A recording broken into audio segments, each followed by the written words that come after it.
Vamos abrir a palavra de Deus aqui em Mateus, capítulo 7, versículo 13 e 14, na Nova Versão Internacional. Vamos lá.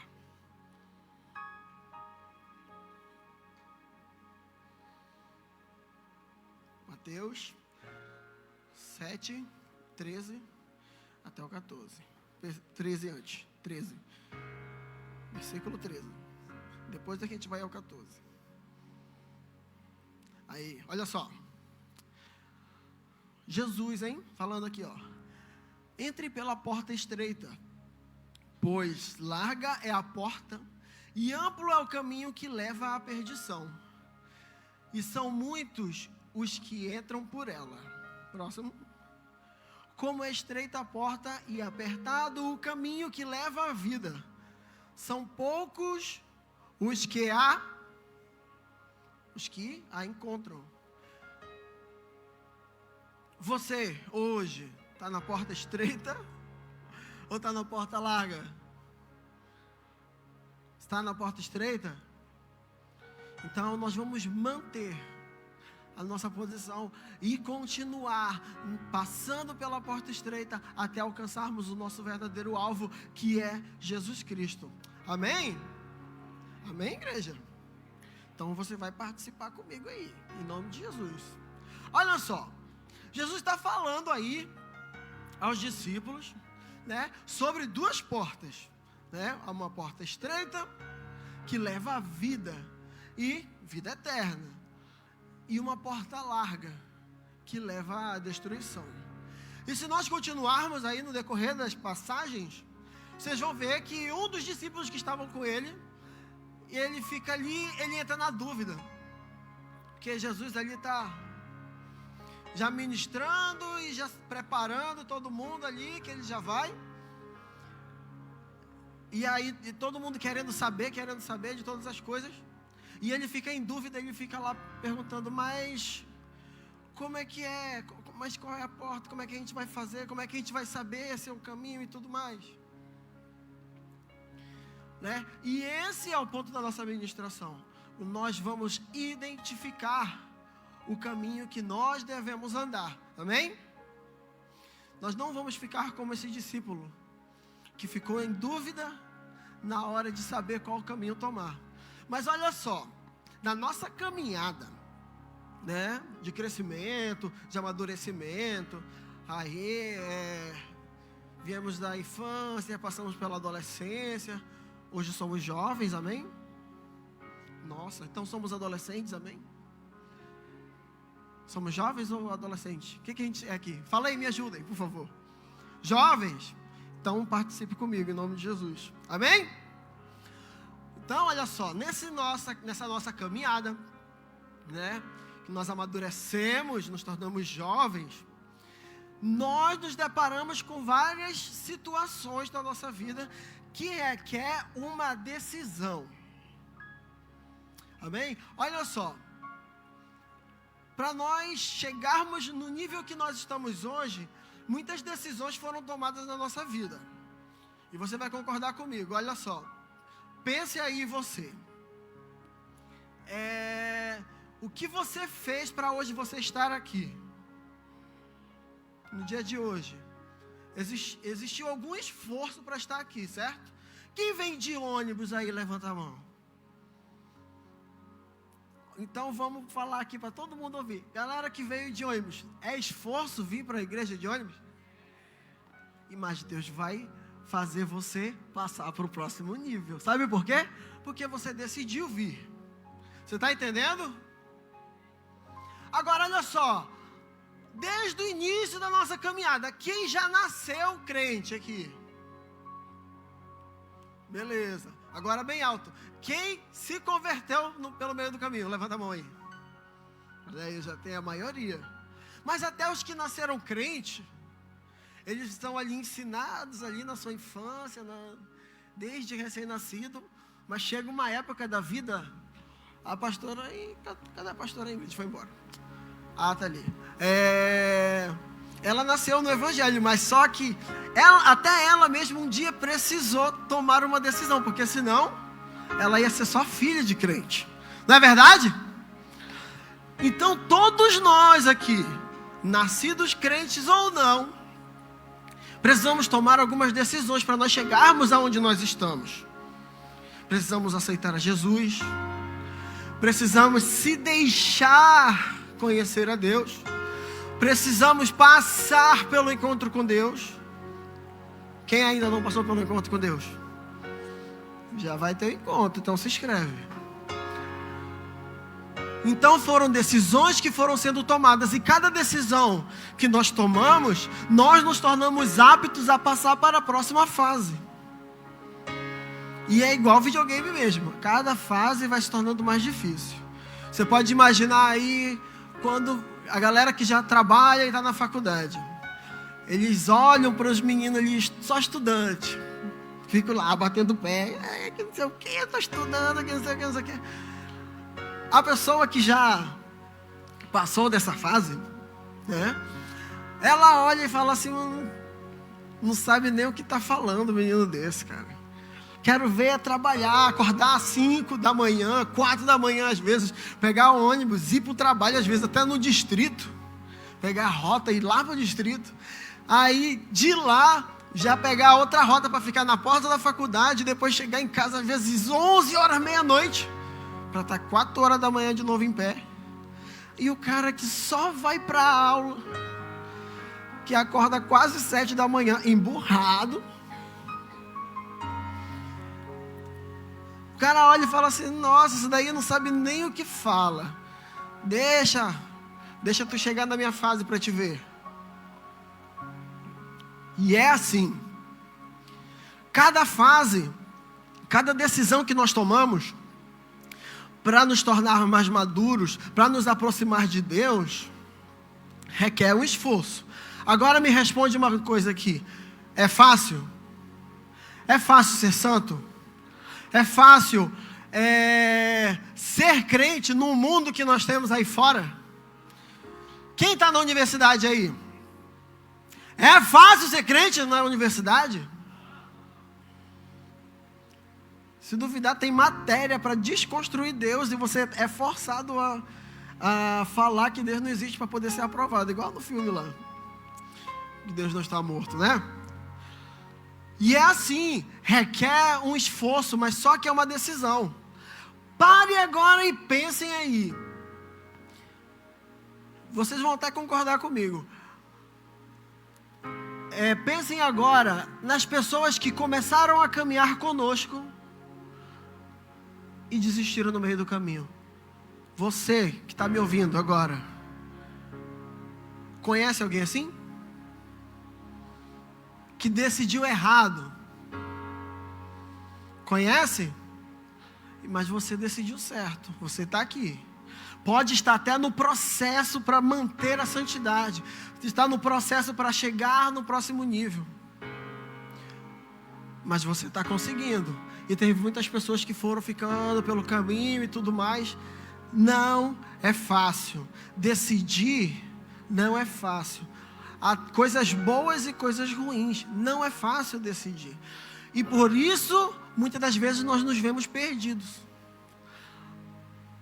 Às vezes o cara fez lá PSC, fez tudo que teve de vestibular, passou em tudo. Em uma universidade passou em Direito, outra passou em Medicina, outra passou nisso, outra passou naquilo. Aí vem o grande dilema, né? O cara vai ter que escolher qual é que ele vai fazer. Aí o cara vai lá, escolhe, sei lá, uma administração, por exemplo.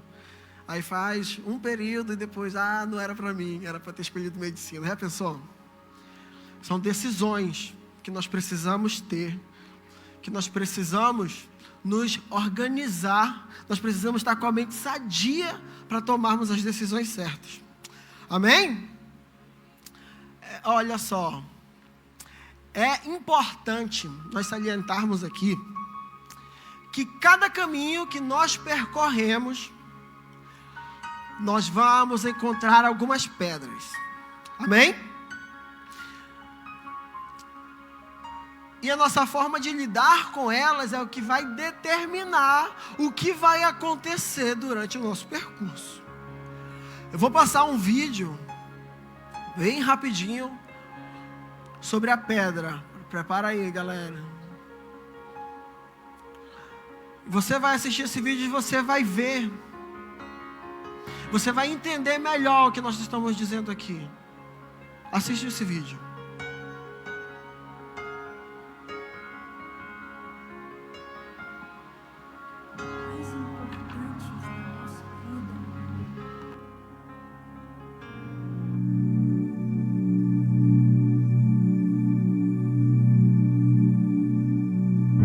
Uma das decisões mais importantes da nossa vida é escolher um caminho para seguir. Esse caminho dirá muito do futuro que queremos e dos sonhos e objetivos que planejamos. Mas a verdade é que em um momento ou outro todos encontraremos uma pedra no meio do caminho. E sabe, o problema não são as pedras que encontramos, não. Para Moisés, as pedras foram o papel perfeito para Deus escrever os seus mandamentos. Para Davi, pedras foram a arma que derrubou o seu gigante. Para Gideão, pedras foram necessárias para reedificar um altar.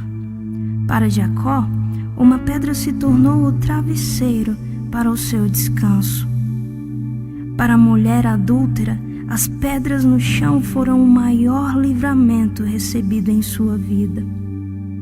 O problema está naquilo que deixamos que essas pedras gerem dentro de nós. Você consegue entender? As pedras podem destruir, sim, mas nas mãos de quem é disposto e tem visão, são instrumentos para a reconstrução de algo ainda mais bonito e forte. Pedras podem fazer cair, sim, mas nos olhos de quem é sincero e arrependido, sempre serão motivos para se levantar mais uma vez. Pedras ferem e machucam, sim, mas no caminho de quem entende o propósito pelo qual está vivendo, são marcas de um sofrimento que não foi maior e nem mais forte do que o amor por quem está esperando ao final do caminho. Jesus Cristo. Se permitirmos, elas irão nos derrubar, sim, mas sabe, elas passam. Ainda podemos levantar e reedificar o altar que se quebrou. Pedras não param ninguém, apenas quem já queria um motivo para parar. Talvez se reagirmos de uma forma diferente, elas não destruiriam tanto. Elas não seriam quedas todas as vezes. Elas não seriam feridas por tanto tempo. Elas se tornariam vestígios de um caminho que nos tornou muito mais resistentes, firmes e constantes.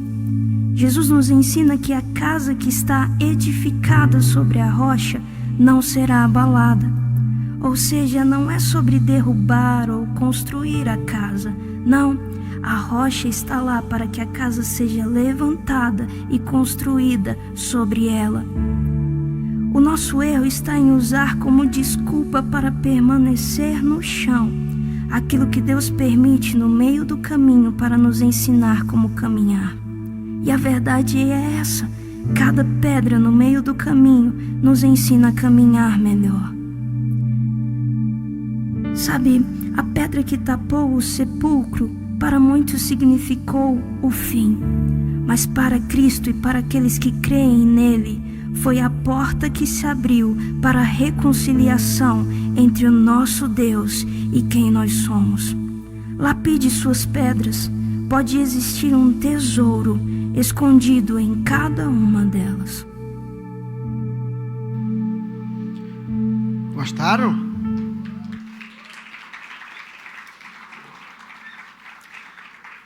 Bem interessante, não é verdade? Olha só, as pedras, elas fazem parte do nosso caminho. Nós podemos encontrar pedras no nosso caminho, só que nós precisamos pedir sabedoria de Deus para que as pedras não se tornem, as pedras que estão no caminho, não se tornem pedras no nosso sapato. Entenderam? Como é que nós vamos fazer isso? Pedindo sabedoria de Deus. Porque com a sabedoria de Deus, todas as pedras que nós encontramos no caminho que nós optamos, elas se tornam recursos ao nosso favor, para que o caminho que nós estamos percorrendo seja um caminho mais fácil, seja um caminho mais agradável, seja um caminho abençoado por Deus. Amém? Pode aplaudir ao Senhor?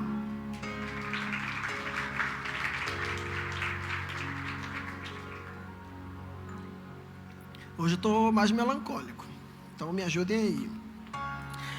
Olha só, tem aquelas pessoas, né, que elas não sabem se tem que optar por X ou por Y, fulano, beltrano e tudo mais. E os que já estão perdidos mesmo, né? Aqueles que estão já sem nenhuma função no ministério, que já estão sem utilidade no reino. Estou falando de sentimento, não estou falando que a pessoa realmente é. São pessoas que se sentem assim. Olha só, parece até engraçado, mas essas pessoas, esse nível de pessoas, essa estatística, ela é muito maior do que nós imaginamos. Dentro da igreja está cheio de gente assim. Várias pessoas que são líderes e ficam ali na dúvida se isso era realmente o que era para ela fazer, se realmente era Deus tem um chamado para ele abrir célula e tudo mais, né? Se o propósito dele está aqui e tudo mais é para isso mesmo, se é essa igreja e tudo mais. Gente, tem várias pessoas em vários ministérios, e aqui também tem muita gente assim. Pode ser a pessoa que está do seu lado, mas pode ser até você que deve estar passando por uma crise assim. Eu vou compartilhar um testemunho bem rapidinho aqui. Para quem não sabe, eu faço parte da coordenação ali do curso de batalha espiritual daqui da igreja, que é liderado pela pastora Vera.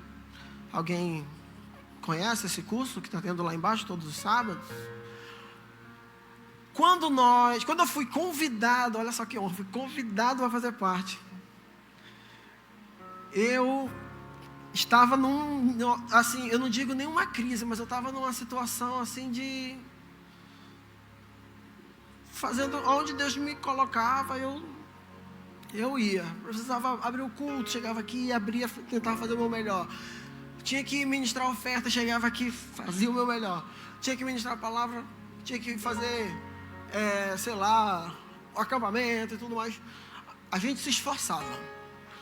Mas eu não tinha ainda tomado uma decisão mesmo. Não tinha feito assim, Deus é isso aqui, eu optei por isso aqui, assim. Olha só, Deus é tão bom que eu fui convidado pela pastora Vera. E aí nós fomos, né, e ela me mostrou como é que era e tudo mais, o que eu achava. Precisavam de homens na equipe, eu falei, vamos. Eu não estava escolhendo, mas eu estava topando tudo. E aí no decorrer lá dos treinamentos, aí da programação do curso, ela falou assim, olha, o primeiro curso já estava em andamento, mas até o final do primeiro curso, que teve ali em cima, ali, na sala ali do mezanino,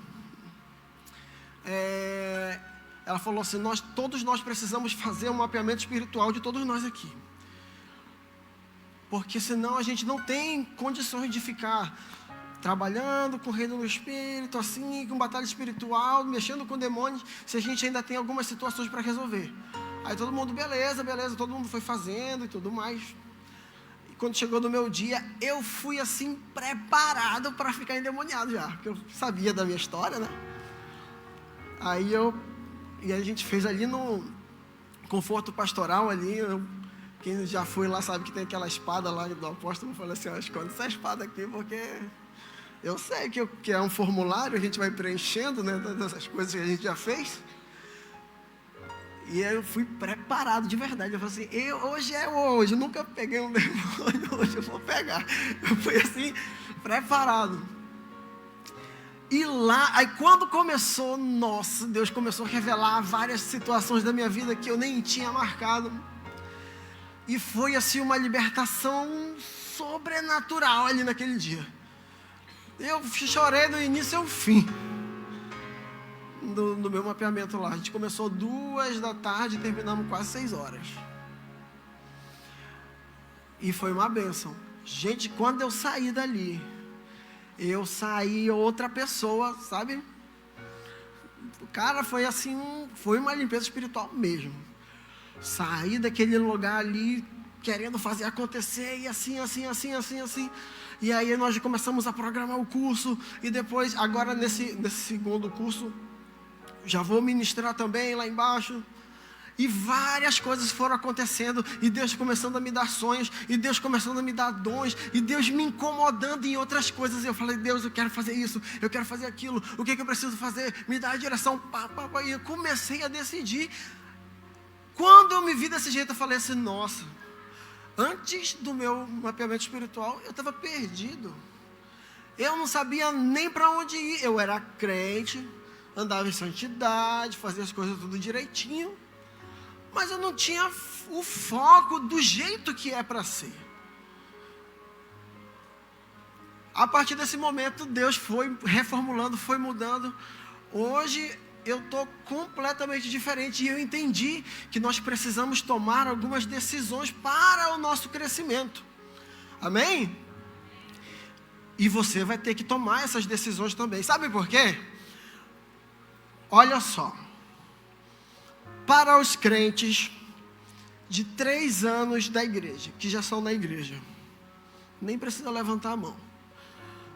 Crentes a partir de 3 anos já na igreja, que já fez encontro, que já fez escola de líderes, que já fez todo o processo, que não fugiu de nada, no mínimo você era para ter uma célula. No mínimo era para você estar ali envolvidaço, sendo usado por Deus em um monte de coisa. Se não aconteceu ainda, tem alguma coisa errada. O que aconteceu? Nós estamos perdidos aqui, ó. Nós ainda não escolhemos o que nós vamos fazer. Esse ano eu estou pegando muito no pé dos meus discípulos. Eu estou até com medo deles pedirem para ir embora. Porque eu falei, esse ano eu quero envolver todo mundo assim. Teve a reunião aqui quarta-feira, eu mudei a minha célula de quinta, vai todo mundo para lá, eu quero todo mundo envolvido em tudo, não sei o que. Chato. Mas induzir ali, forçar eles a decidirem. Porque Deus tem um ministério para todos nós, queridos. Vocês sabiam disso? Deus tem um ministério para vocês. Os pastores, eles um dia vão envelhecer e nós vamos precisar de uma nova geração de pastores. Com quem nós vamos contar para continuar a obra? Nós estamos em obra. Muitos pastores aqui mergulharam nessa obra aqui. Muitos de vocês já vieram já direto para cá. Mas nós vamos entrar naquela obra ali, aqui na esquina dessa mesma rua. E aí? Nós precisamos nos envolver, precisamos decidir, nós estamos perdidos. Nós não sabemos o que fazer. Quando eu recebi assim, o tema dessa ministração, eu fiquei assim, mas eu não vou falar assim, estou perdido, estou desviado. Porque eu me recuso a acreditar que vocês estão desviados. Amém? Eu me recuso. Por isso que eu fiquei assim, não dá para falar sobre isso.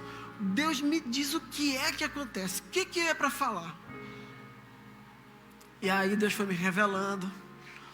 E eu comecei a ver, Deus foi encaixando todas as coisas que precisavam ser faladas.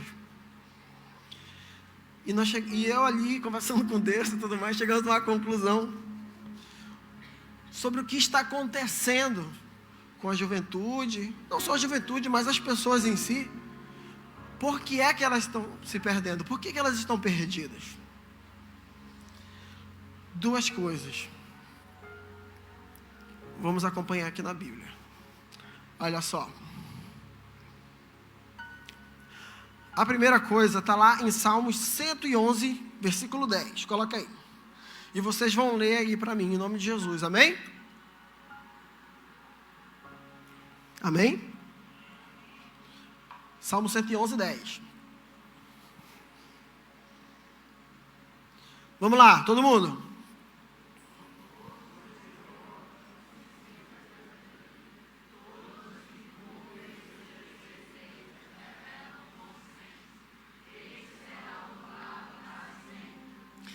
o temor do Senhor. Ele é o princípio da sabedoria. Se nós não temos temor, as pedras vão aparecer no nosso caminho e todas elas vão entrar no nosso sapato. Olha só, a próxima chave aqui está lá em 1 João, capítulo 5, versículo 4 e versículo 5. Vamos lá. Vamos lá, todo mundo. O que é?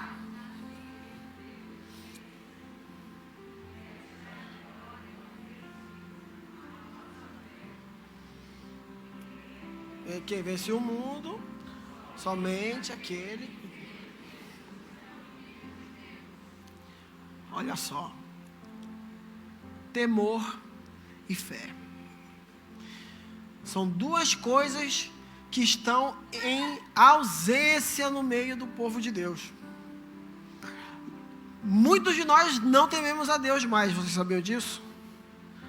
Se nós temêssemos a Deus verdadeiramente, nós íamos nos reservar em fazer alguns tipos de coisa que nós fazemos dentro da igreja. Quem teme a Deus anda em santidade por dentro e por fora, não só para mostrar para as pessoas que estão em santidade, mas anda com a consciência tranquila que está realmente em santidade.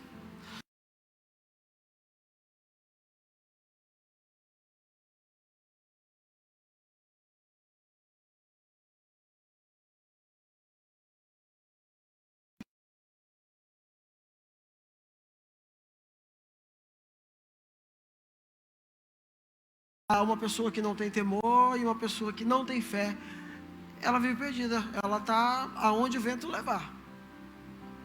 Mas nós não podemos ser assim. Nós somos o futuro do ministério, nós somos o futuro dessa cidade, nós somos o futuro deste estado que nós estamos, nós somos o futuro do Brasil. Porque daqui de dentro vai sair pessoas grandes mesmo, cara, na cidade, grandes, muitas autoridades vão sair daqui de dentro. Sabe por quê? Porque nós semeamos a vida de Deus. E quando a vida de Deus entra em nós, Deus vai nos colocar em lugares de excelência. Então entenda isso. Nós não podemos andar perdidos dentro da igreja. Nós precisamos temer a Deus. Nós precisamos ter fé. Se nós perdemos isso no meio do caminho, nós precisamos nos reformular, encontrar, pedir ajuda, correr daqui com o pastor, com o líder lá. Se resolver, vai ter um encontro agora. Vai se encontrar com Deus. Ou então, eu já fiz o encontro, vai de novo. Porque tem vigília, às vezes o cara não vem. Tem convocação na célula, o cara não vem. E aí a pessoa está passando por várias situações da sua vida e ela não consegue encontrar a resposta. Nós não podemos andar perdidos aqui dentro. Amém? Olha só. Quando eu estava no quartel ainda, servi na Força Aérea, tinha um cara da minha turma lá, que o cara era homem de Deus mesmo. Eu era recém-convertido, então eu um dia queria ser crente, outro dia não queria. Mas ele era homem de Deus mesmo. E ele fazia um negócio acontecer dentro do quartel, recruta lá. Às vezes o sargento falava alguma coisa e ele ficava, rapaz, esse cara é doido, mano, esse cara vai ser preso. E ele nunca foi. Sempre correto. Ficava, cara, esse bicho é homem de Deus mesmo. Esse cara é homem de Deus mesmo. E, servi em 2006. Nós estamos em 2020. Aí, olhando os stories ali do Facebook, do Instagram. E aí eu estava vendo, aí tinha umas postagens dele lá. Quando eu olhei, eu fiquei mal, fiquei triste. Desviado, bebendo. E quando chega no nível do cara mesmo postar, é porque o negócio já tá feio. Eu fiquei arrasado quando eu vi. cara, homem de Deus, fez tudo o que fez, desviado. Falei assim, cara, não acredito, bicho, que tu tá desviado. Eu liguei para ele, e ele duro, não, que não sei o que e tal, como estava me convencendo a falar que não estava fazendo nada demais, e eu fiquei tudo bem. Eu falei, cara, mas tu é uma bomba, mano, no reino do Espírito.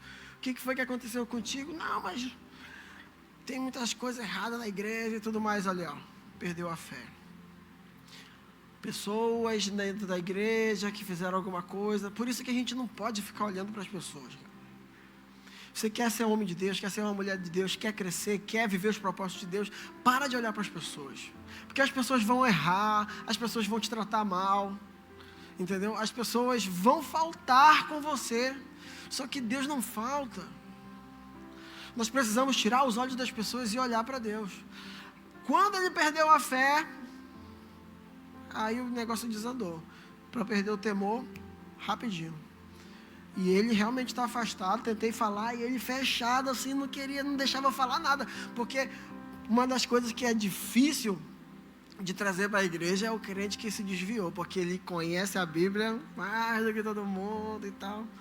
Então, para trazer o cara para a igreja é um desafio. E aí, ele se armou de tudo, de toda qualquer forma, e eu não tive o que fazer. Só tive que lamentar. Já que foi a decisão que ele tomou. Amém? Mas olha só, gente. Mas uma coisa que é muito interessante é que mesmo as pessoas que se desviaram, que se afastaram, que ficaram feridos com líderes, com pastores, que não souberam lidar com algumas situações da sua vida, todos eles, na sua sã consciência, não querem ir para o inferno. Nem nós, na verdade, nós que estamos na igreja, que estamos tentando fazer as coisas certinho. Ninguém quer.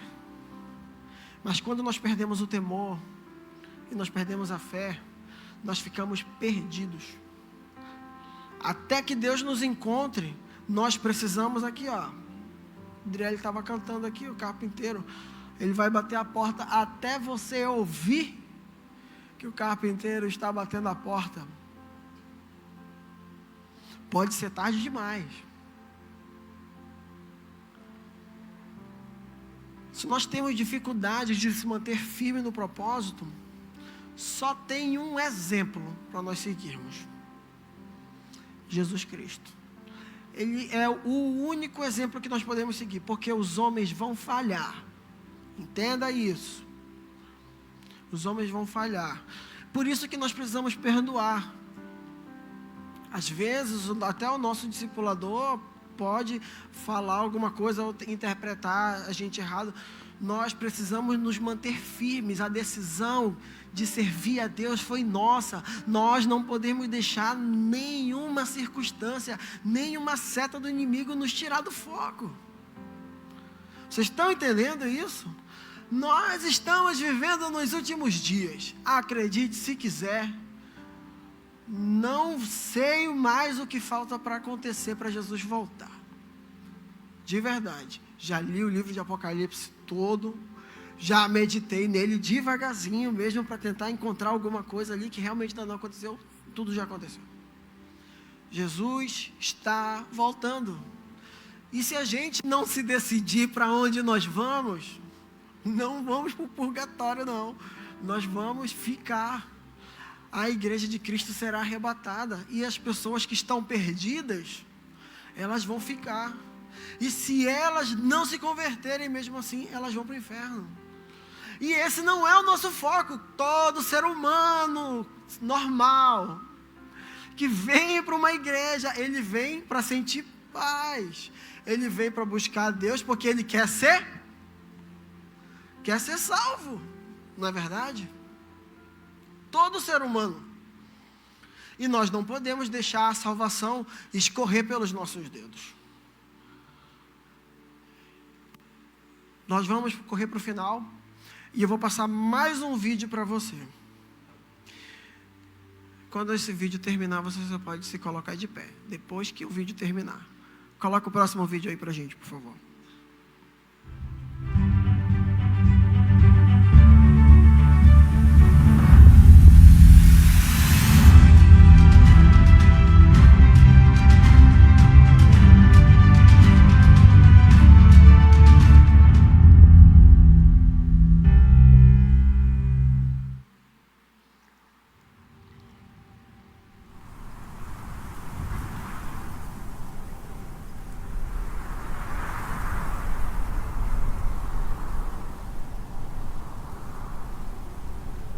No mundo atual, temos tido muitas vozes que dizem o que devemos fazer, o que devemos ser, como devemos andar e como devemos pensar.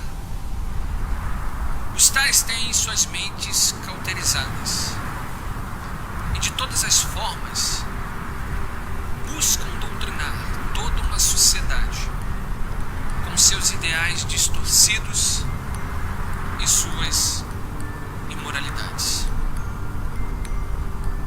O que o mundo mais ama? Os deleites do pecado. E o que ele mais odeia? As verdades divinas. O mundo irá oferecer a independência à parte de Deus, a satisfazer-nos dos prazeres que desagradam a Deus. O mundo irá exigir a segui-lo. Tu, porém, fala o que está de acordo com a doutrina, como diz Tito 2:1. Ou seja, eles andam assim, seguem seus preceitos, seus dogmas, suas verdades, mas tu não. Antes, ande segundo o que aprendeu, na sã doutrina, caminhe em oposição aos discursos inflamados desse século. Desvie seu olhar, mude a rota e eleve seus olhos ao Criador. Por quê? Porque os que estão em Cristo Jesus, nova criatura são. As coisas velhas passaram, eis que tudo se faz novo. A novidade de vida, a regeneração, é o ponto de partida para uma conduta adequada que agrade a Deus. Renúncia aos desejos da carne e do mundo serão marcas do verdadeiro cristão, porque seus olhos estão fixos na bendita esperança e a gloriosa manifestação de nosso grande Deus e Salvador Jesus Cristo. Por conta dessa expectação e esperança, viveremos neste mundo sóbria, justa e piamente. Viveremos e andaremos de acordo com os mandamentos do Senhor, sendo o sal da terra, a luz do mundo, parecidos com Cristo, imitadores de Cristo, não para que nossas obras sejam manifestadas, mas para que pelo Espírito em nós, Cristo Jesus receba glória. O que devemos evitar e a quem devemos imitar? Evitemos o mundo, evitemos o que o mundo oferece, evitemos os seus preceitos, as suas vontades que desagradam a Deus, e que imitemos aquele que é digno de ser imitado, que imitemos o Cordeiro Santo, que imitemos o Santo de Israel, que imitemos o Senhor dos Senhores, que imitemos o Governador do Universo, que imitemos o Rei dos Reis, que imitemos o grande El Shaddai, que imitemos o Altíssimo, o Elevado, o mais sublime ser, que imitemos a Cristo Jesus. E assim como Paulo disse, sede meus imitadores, como eu sou de Cristo. Isso de fato esteja em nossa vida, seja presente em nossa vida.